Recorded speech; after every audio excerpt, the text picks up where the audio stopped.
she said. "I'm going on a road trip with my ex. If you can't handle it, then leave." I smiled. "All right." Then I packed my bags and left. A few days later, she kept calling me non-stop, but I was already enjoying my freedom on a solo trip. I'm James, and like many people in relationships, I've spent most of my time trying to be what I thought my partner needed. I wasn't one of those people who looked for drama or complications.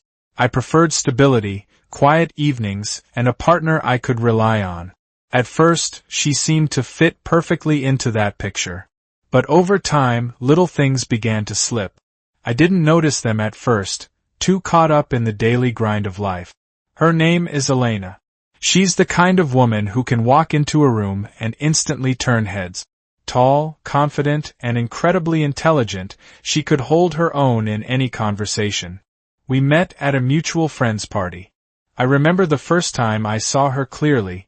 She was surrounded by a group of people, laughing, and effortlessly drawing everyone's attention. At that moment, I didn't know it, but I was already hooked. I had never been the type to fall hard and fast, but with her, it was different. There was something magnetic about the way she spoke, the way she carried herself, like she knew exactly who she was and didn't need anyone's approval. She didn't ask for attention, yet she got it. And for some reason, she gave me hers. At first, it was easy.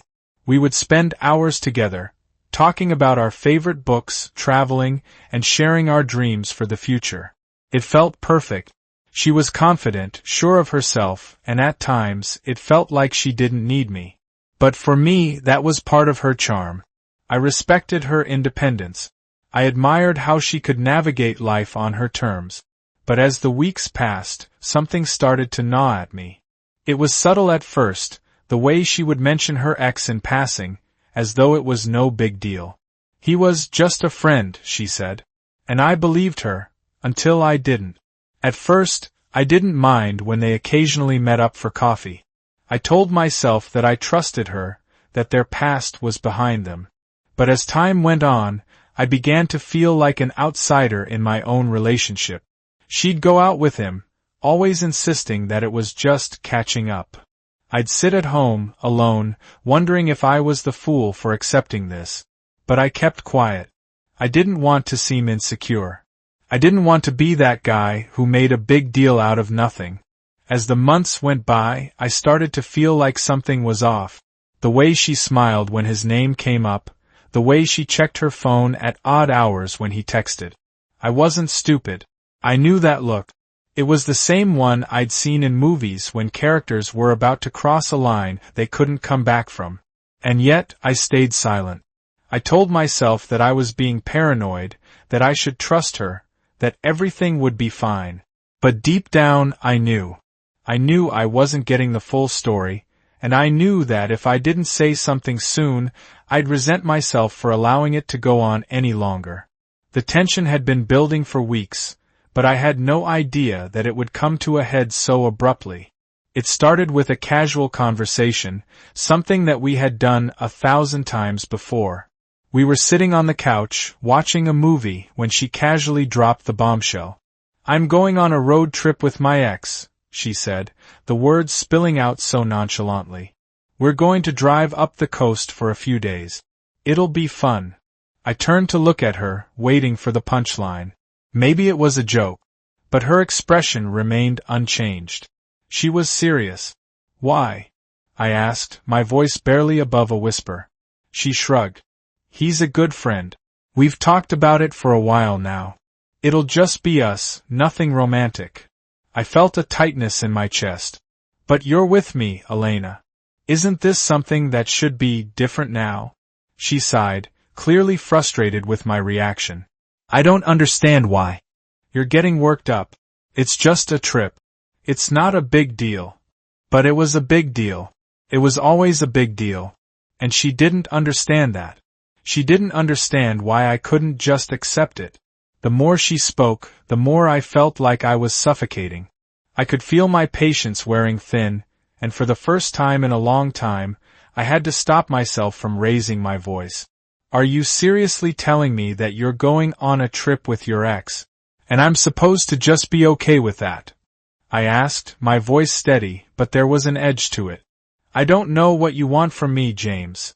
I'm going, and if you can't handle that, then maybe we need to rethink things. It was in that moment that I realized something. She wasn't hearing me. She wasn't listening to what I was saying. She wasn't even considering how I felt. She was so wrapped up in her own world that she couldn't see how much this was tearing me apart. But instead of fighting, instead of trying to explain myself, I made a decision. I'm going on this trip, she continued, as if I hadn't said anything at all. And if you're going to be controlling about it, then maybe we should break up. I didn't react immediately. I didn't argue or beg her to stay. Instead, I just smiled. All right, I said, my voice calm. She blinked, clearly thrown off guard by my response. She had expected me to react, to fight for her, to ask her not to go. But I didn't. I simply agreed. I could see the confusion in her eyes as she tried to process my response. She thought it was an ultimatum, either I accept it or I leave. She didn't realize that I was already done, that I had made my decision the moment she dropped that line. I went upstairs and started packing my bags while she rambled on about how it was just a trip, how she was just trying to be free, how I should trust her. But I wasn't listening anymore. I didn't need to explain myself. I didn't need to beg her to change. When she left for her road trip, I was already gone. And so I left. I didn't just leave the house. I left the relationship. I left the person I had been for the past year. The person who constantly tried to make everyone else happy at the cost of his own well-being. I left, and for the first time in a long time, I felt free. A few days into my solo trip, the calls started. At first, it was just a few missed calls. But as the days passed, the frequency increased. She called once, then twice, then 3 times in a row. I ignored every single one. I wasn't angry. I wasn't upset. I just didn't care anymore. I had made my choice, and it felt like a weight had been lifted off my shoulders. It was strange how easily I adapted to the silence after the noise of the relationship. No more pretending, no more second-guessing myself. Just peace. But as the calls kept coming, I began to wonder, why was she calling so much? Was she really that worried, or was she trying to guilt me into coming back? Either way, I wasn't interested in entertaining her game anymore. I had a new life to focus on, one that didn't revolve around her, or our past, or the person I thought I should be for someone else. I was living for myself, and for the first time in a long time, that felt incredible. Before I left, I'd been living in the shadows of the relationship. I didn't realize it at the time, but I had slowly lost myself. I had been playing a part, the supportive boyfriend, the guy who always put her first. I didn't mind it at first, because I thought that was what love meant. But somewhere along the way, I had forgotten about my own needs, my own desires, my own voice. I was so busy trying to be the perfect partner that I had silenced the part of me that was questioning the relationship. I told myself that everything was fine, that my discomfort with her ex was just a fleeting insecurity. I ignored the small signs of emotional neglect, her dismissive remarks, her tendency to go on about him when we were supposed to be spending time together. I convinced myself that I could handle it, but the truth is I couldn't. So when she said, "If you can't handle it, then leave," I realized something important. I didn't have to keep pretending. I didn't have to be the guy who accepted everything for the sake of peace. I didn't have to stay in a relationship where I was constantly second-guessing my feelings. And for once, I didn't feel the need to explain myself to anyone. I left her behind, not in a dramatic scene, but in a quiet, peaceful exit. It wasn't about rage or revenge. It was about reclaiming my life. The first couple of days after I left were filled with a strange sense of freedom. I had no obligations, no expectations, no one to answer to. I didn't have to worry about her hanging out with her ex or whether she would come back late. I didn't have to fight to be heard. I could do whatever I wanted, whenever I wanted. But as the days wore on, I started to wonder if I had made the right choice. The calls kept coming, and I found myself checking my phone more often than I'd like to admit. Every time I saw her name on the screen, my heart would skip a beat. Was she calling to apologize? Was she calling to beg me to come back? Part of me wanted to pick up the phone and hear her out. But then I reminded myself, I wasn't the one who needed to apologize. She had crossed a boundary, and I had set mine. I had made a choice, and I wasn't going to waver just because she felt uncomfortable with it. I had already done enough of that in the relationship, sacrificing my feelings, compromising my happiness. But now I had finally found a bit of peace, and I wasn't going to let her take it away. By the time I reached the third day of my solo trip, something unexpected happened. The calls became more frantic. I started getting texts too. She started sending long, emotional messages, pleading with me to come back. But I wasn't moved by her words. I could tell she was scared, unsure of what to do without me. She had always been the one in control, the one who dictated the terms of our relationship. Now the tables had turned. At one point, I checked my phone. There was a message from her. I thought you would be waiting for me, angry. But you're not even picking up. Why are you doing this? It hit me then. She was trying to manipulate me into feeling guilty. She thought I would be sitting at home, sulking, hoping she'd come back and apologize. But I wasn't doing that. I was out living my life, doing things I hadn't done in ages. I felt a sense of satisfaction as I read her message. She didn't understand yet. She didn't realize that I wasn't trying to punish her. I was punishing myself for staying in a relationship that wasn't healthy, for being so willing to overlook things that bothered me just to keep her happy. As I sat on the beach, the sun warming my face, I thought about how far I had come in such a short time. I wasn't waiting around for her anymore. I had broken free, and in doing so, I had found a part of myself I had long forgotten. A few more days passed, and the calls continued. Each one more desperate than the last. But I didn't pick up. I didn't need to. When I was ready, I called my best friend, who had been checking in on me from the moment I left. "How are you doing?" he asked. "I'm doing great," I said, my voice light, almost carefree. "I'm finally living for me." He laughed. "Good for you, man. You deserve it." By this point, I had already visited a few new cities, explored places I'd always wanted to go, and met some amazing people along the way. It felt like a new chapter in my life was beginning. As the days went on, I realized something important.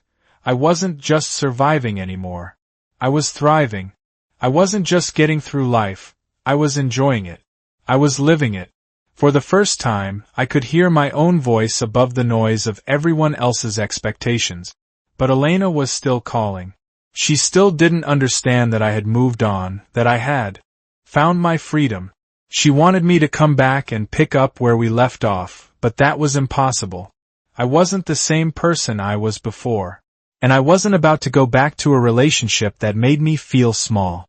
A few days later, as I sat in the bustling cafe of a small town I had never visited before, the phone rang again.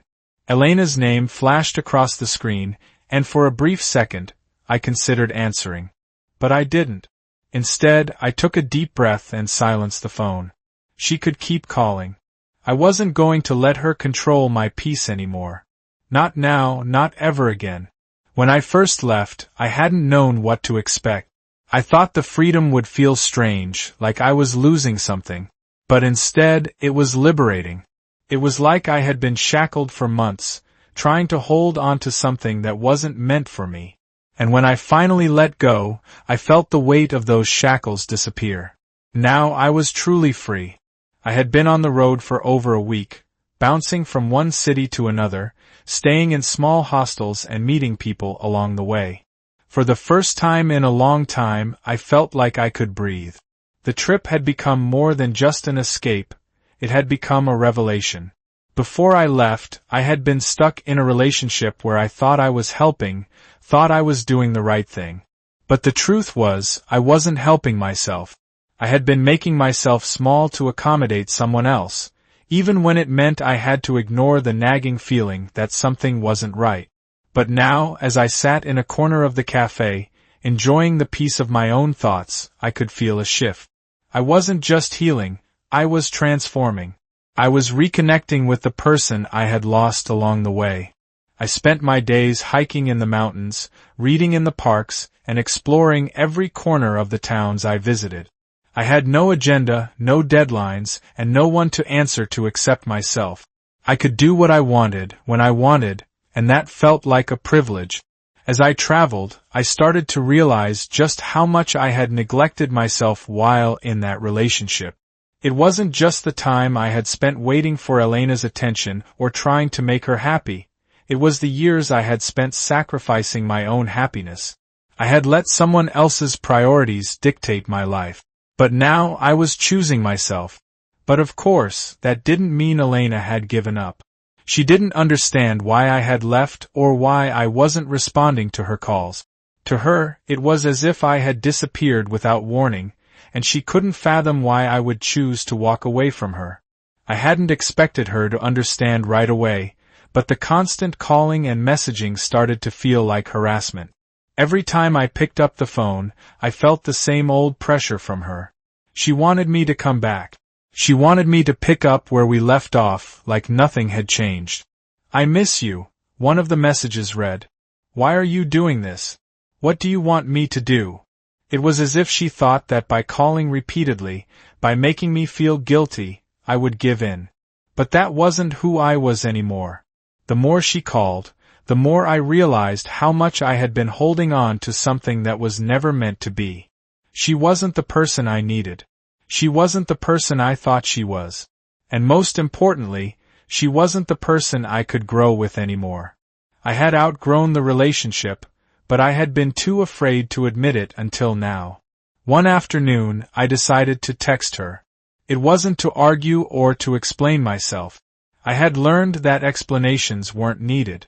It was simply to make one thing clear: please stop calling. I'm not coming back. I need to focus on myself now.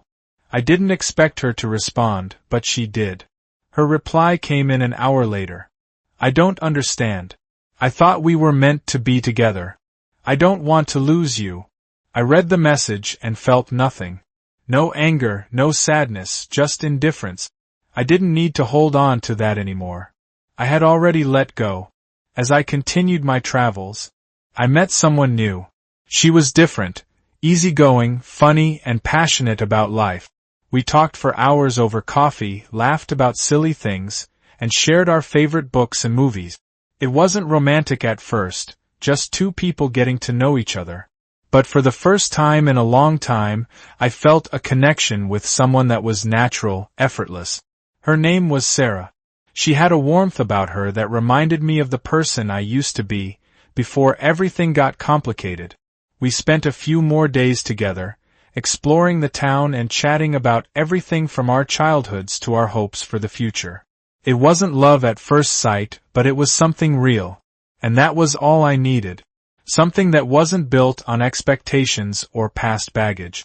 The more I got to know Sarah, the more I realized that I wasn't ready for a relationship yet. I wasn't looking for someone to fill a void. I was learning to fill that void on my own, and it felt good.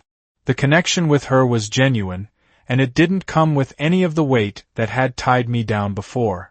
Elena kept calling, but I didn't feel the same pull anymore. Each call, each text, felt like a distant echo. It was clear that she wasn't just missing me. She was missing the version of herself she had when I was there, the person who relied on me to keep her grounded. But I couldn't keep holding on to a relationship that only existed because we were both too afraid to let go. By the time I made it back home, I had completely changed. The person I was before, hesitant, unsure, constantly compromising, was gone. I was someone new. The calls from Elena had slowed down, but I didn't pick up when she called one last time. I was no longer the person she knew. I wasn't the guy who would let her walk all over my feelings to keep the peace. I was a man who knew his worth and wasn't afraid to walk away from a relationship that didn't serve him. I didn't even feel the need to explain myself anymore. It wasn't my responsibility to make her understand. What mattered was that I understood myself, and that was enough. As I sat in my apartment, reflecting on everything that had happened, I realized that this trip had been more than just a physical journey. It had been a journey of self-discovery. I had learned that peace didn't come from avoiding confrontation, but from facing it head-on and making the hard choices. I wasn't just free from Elena. I was free from the version of myself that I had allowed to be lost in the chaos. And that freedom felt like a new beginning. I smiled, knowing that I had made the right choice. I had walked away from something that wasn't meant for me, and in doing so, I had finally found myself again.